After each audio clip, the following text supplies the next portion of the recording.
till August.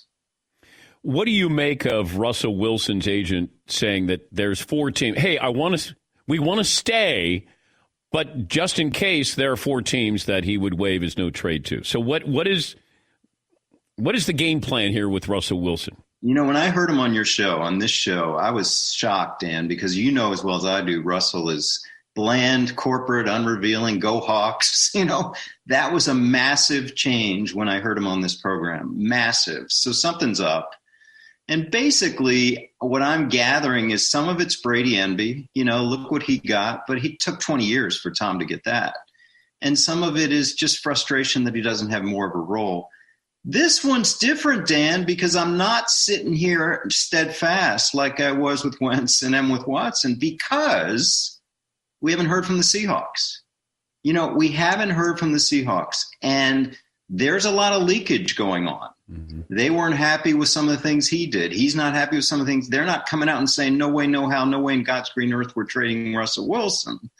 So what I think his agent put out there was, hey, we see your leaks. You know, and we raise your leaks. We raise your leaks.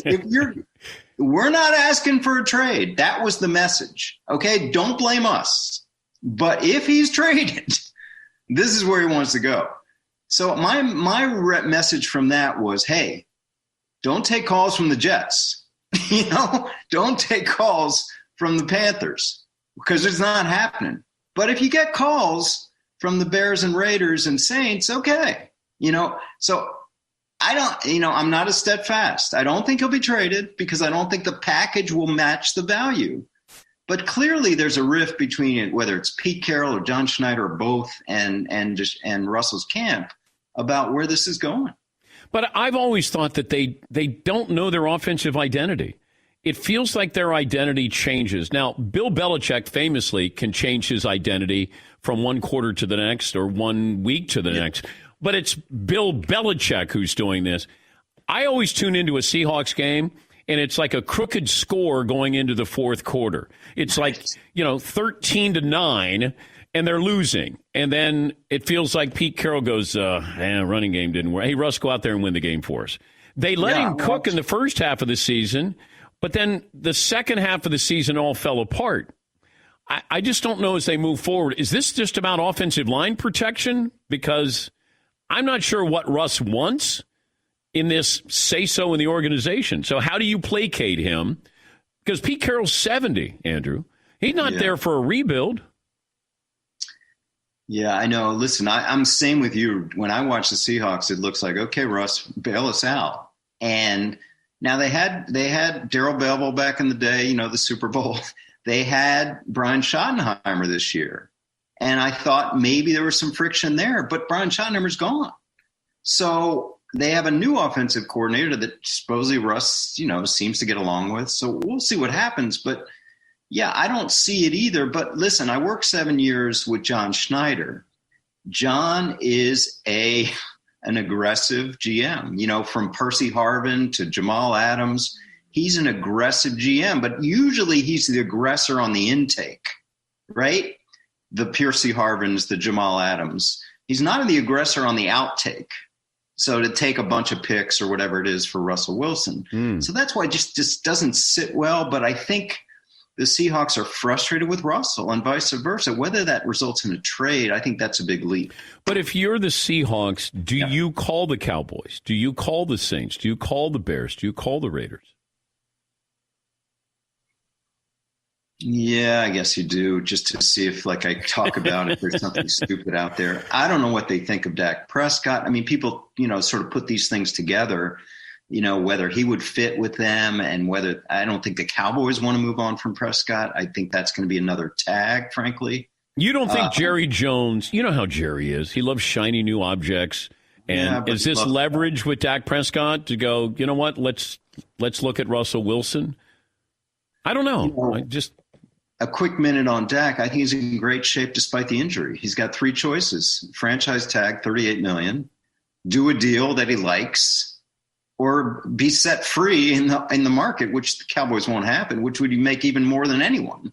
So Dak's in a great spot right now. financially. We have an I-Team investigation. We go to the newsroom. Hold on, Andrew. I-Team investigation. The motto of our news team is Fast and Wrong is still fast.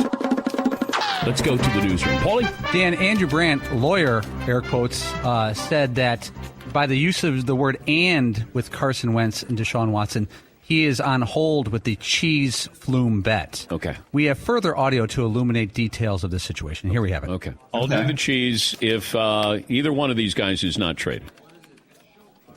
Okay, if one of them's traded, Then you're going to be a true cheesehead. and you are as well. Yes, I will. Yes, I will. Oh, my God. Andrew. There's new evidence out there. Yeah, you said if either one gets oh my God, this is a bombshell. So wait a minute, there was an "and" earlier in the conversation. Yes, but then you went further because I, of course, being Johnny Cochran, put you on the spot, and I started to twist the screws a little bit here.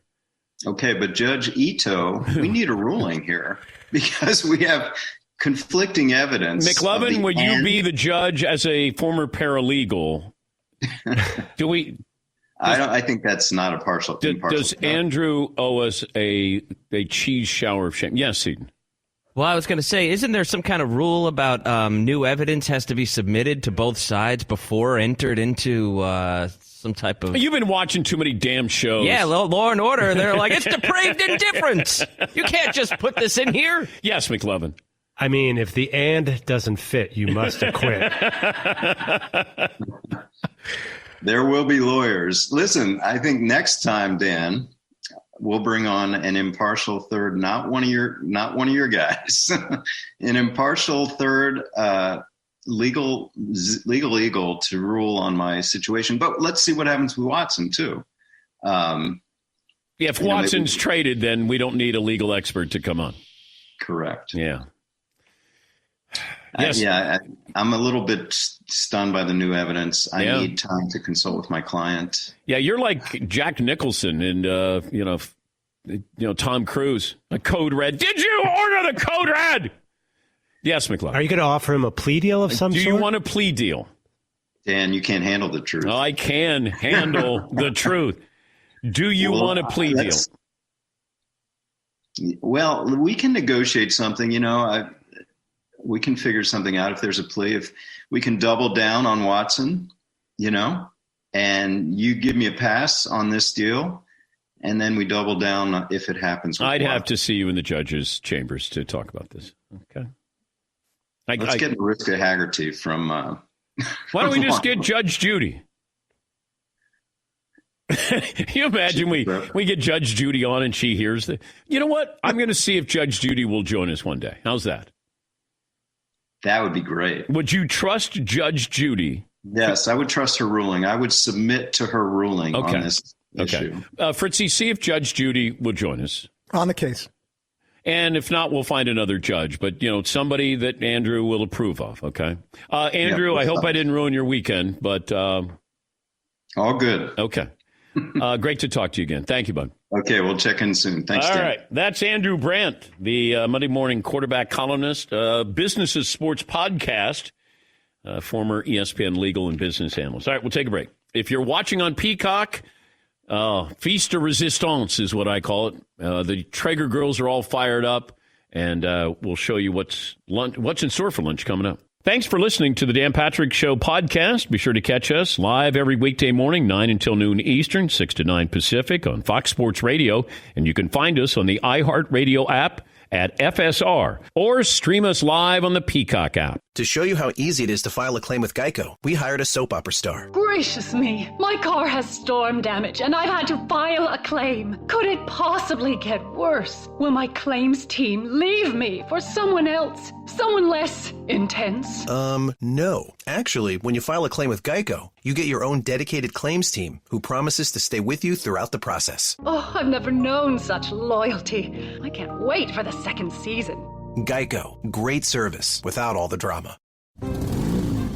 Geico knows there are many reasons why you ride. From the exciting adventure of the daily commute to the peace of mind that Geico always has your back with 24/7 access to claim service and legendary customer service. But Pamela Mund had one reason in particular. My skin is extremely averse to most fabrics, except for the soft, buttery feeling of leather. Thankfully, I found my clan of leather lovers in the biking community. It's been life-changing. Geico Motorcycle. 15 minutes could save you 15% or more. Another great week turned in by the guys, not only those on camera, behind the microphones, but behind the scenes, including Alan Guzzi. After 14 years, his final show.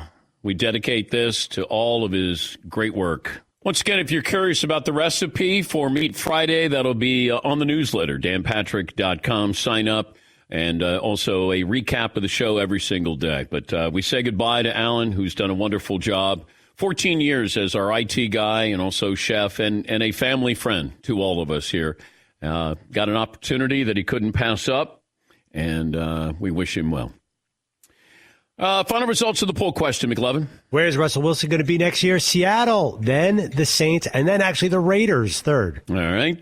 This day in sports history, Paulie. Dan, this is a good one. Now, you got to go back 9 years ago. The very famous bowler, Pete Weber. You know, he's very demonstrative. Yeah. Everyone knows Pete Weber. Yeah. He was in a match against a guy, and he needed a strike on his last ball or he lost. It was win or lose with a strike. And afterwards, he uttered the words, "Who do you think you are?" And then he yelled, "I am," with his wife crying in the background. Here is the audio. Strike to claim it. A strike to claim it. And he got it! That is right! I did it! That's number 5! Are you kidding me? That's right! Who do you think you are? I am! Get it right! It's like he's speaking in tongues, almost. Who do you think you are? I am. You know what's underappreciated about the clip, too? Because who do you think you are? I am is great. But him going, "That's right, I did it!" is hilarious. Because, like, the person that he just beat is sitting right next to him. "That's right, I did it!" He's wearing khaki pants. Bowling trash talk. You got to love it. I know, but I like it. Who do you think you are? I am. God, the levels of brilliance to this is just... That's great. That's great. By the way, the 12:15 Club podcast with the boys is back, and it's available shortly after the show. So Mario, the big German, Dylan the graphics guy, Marv, they recap the week behind the scenes, and they're going to be joined by Alan, the IT guy. Alan will join them on the show. So that's the 12:15 podcast coming up with the guys in back. Let me see. So we got final results poll question. We got all of that. Let me get to George in Ohio. Hi, George. What's on your mind? Hey, George.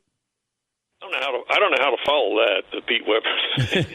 I sometimes don't even know who I am. You know, I'm old, and I still say, what am I doing? Who am I? But quick comment on the top 60. I like Baker Mayfield, but number one, no, I wouldn't do that. He's not even the top in the pros, let alone in college. But I hope there's some Ohio State quarterbacks on that list. Have a good weekend, fellas. All right. Thank you, George. Are there... Fields is on there. I've got to see if Haskins is on there. Fields is like 30. I had a conversation yesterday about Justin Fields. Justin Fields. And it had to do with this, how good is he? And my source said, I think people are overthinking Justin Fields. He has talent, mobility. He's tough. We saw that in the Clemson game.